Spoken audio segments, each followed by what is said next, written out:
Hey you guys, today I wanted to talk about what do you do when your adult child is resentful towards you for the way that you raised them, and how do you handle that?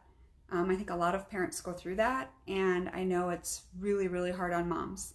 So, for those of you that are new here, my name is Sally Harris, and I help desperate moms of defiant adult children. I help the moms regain their own life by creating a plan and using different strategies and techniques that worked for me while I walked a road for over 10 years with my daughter. So I will put a link below to my discovery call, and feel free to reach out to me if you are having an issue with your adult child.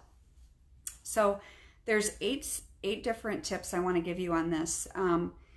There's no such thing as a perfect parent, right? We all do our best with what we have at the time. And I think it's difficult for parents when the child ends up being resentful for various reasons. So what do you do if this happens? Well, number one, this is obviously given, if you have the opportunity to sit down and talk to your child about it and say, this is how you found out that they're actually having an issue with how they were raised. How you parented them. It could be a certain situation, or it could be like a whole big topic in their life. But number one is listen without interjecting. It is so important to do that, and it's so important to stop when you want to say something, because you're going to want to interrupt them and be like, oh no, that's not how it happened. Oh, wait a minute. No, you didn't understand. Let me tell you what really happened. That's you can't do that. You have to listen to them. So if you listen to them, and remember, their perception is their reality. And so they saw it one way, you see it another. And maybe they were younger and you actually know, like, actually, this is not how it happened. If you give them an ear, they will likely give you an ear. But if you interrupt them, you're never going to be able to share your side of the story anyway. So number one, listen without interjecting. Number two is don't correct your kid's story. Like I said, their perception is their reality. And when you lead with correction over connection, you miss an opportunity to have your child feel truly heard. And even though it may not be factual, like I said, it's really important to listen first. When you acknowledge their feelings first, like I said, you will have a better chance at being able to have a better discussion about what really happened. Number three is being compassionate. If your kid is reactive, they're literally what they call channeling their inner child. And what that means is we're talking about an adult child, but if they're talking with you about things that happened as a child, they're speaking to you from that age, basically, because those are deep-rooted, possibly trauma, possible wounds. These are painful issues. If they weren't painful, they wouldn't have stuffed them for so long, right? So because you're dealing with a child, you're dealing with emotionally reactive personality at that moment, because they don't know how to handle it, because technically they're still acting as a child in that case. So it's important for you to have empathy. That's important, because then you'll be able to, they'll be able to resonate with you a little bit more. And instead of saying, why are you acting like a child? Get over it. Or, that's, like I said, that's not how it went down. That's not how it happened. But, or you could say something, or sometimes moms make the mistake of saying, that was when you were 7, like, get over it. You can't do that. There's things deep rooted in all of us. Some are major, some are super minor, but for some reason we're still hanging on to them. So number 4 is apologize to them. So once you're able to hear everything that they have to say, and if they're blaming you for something, you need to apologize. And I'm not saying take responsibility for something that you didn't do.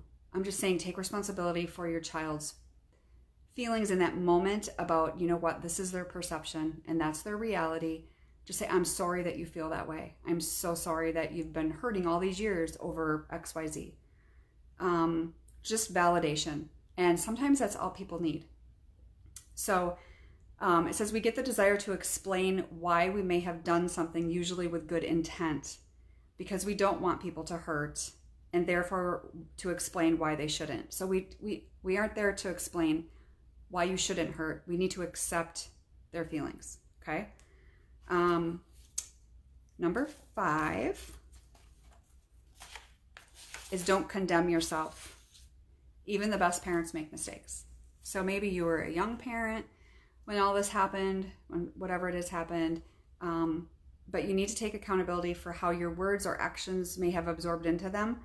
And it is crucial that you apologize and take responsibility, but don't condemn yourself in the process. Like I'm sure you did the very best you could with what you knew and what you had at the time.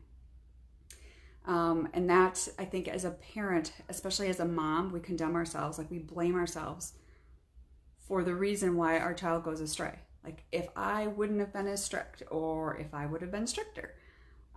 It's always the opposite of what you were. You think automatically that you should have been the other way, which is not always true. Number 6 is let go of expectations of how they should respond. Excuse me, perhaps your grown child will be immediately receptive of your apology and willing to improve communication with you, which would be awesome, but let go of expectations of how they should respond. In your mind, you may think, okay, well, we got this conversation out of the way. Everything should just be golden now and our relationship is great. Maybe they're not ready for that. And so sometimes you have to be okay with taking a step back and not being forceful in the relationship and just letting it flow a little bit.